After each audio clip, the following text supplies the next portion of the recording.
When you talk about discipline, Jonathan Jones, CBS insider, had mentioned, 8 games, 10 games, 17 games. Let me throw this at you. Say it's more than half the season. Say it's 10 games, 12 games. A lot of talk has been made, do the Browns try to trade for Jimmy Garoppolo? Garoppolo's contract, $26.9 million. I have a different idea that I'm going to throw out there.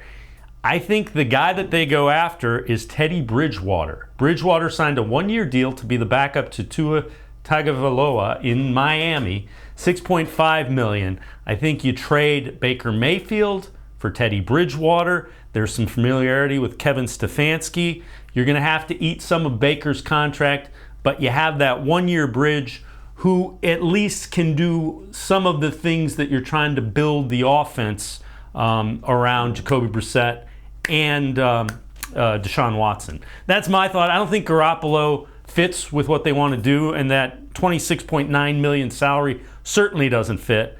I think Baker would be intriguing for the Dolphins. They're not sold on Tua. Gives them a younger version of some upside as well.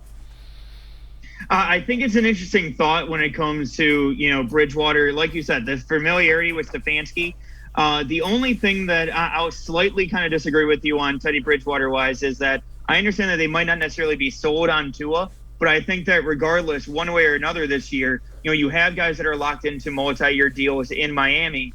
And so at that point, I think that this is essentially your put up or shut up year when it comes to Tua Tagovailoa, where, look, if you go ahead and, have Tua where if he plays well, hey, great. We might have our guy at quarterback, but if he doesn't perform well, okay, we have a definitive answer that we can go ahead and have in that sense. And so at that point, you're either looking at, if it's a yes or if it's a no. If it's a no, then you can go ahead and go after other options come free agency next year or via the draft as well. But, I just don't think that they would be I don't think that Baker Mayfield in that type of a system that they're going to be trying to run. I don't necessarily know if they're going to want to go out of their way to add in somebody like Baker, especially when they've been trying to, mend the fences when it comes to Tua over the offseason, given the fact that he went through last season, all of the Deshaun Watson rumors and questions that were going to his former coach, Brian Flores. So I think it's an interesting option, but I don't think that at least when it comes to the Miami Dolphins, I don't think that that's an option that I think they would go after, at least at the moment.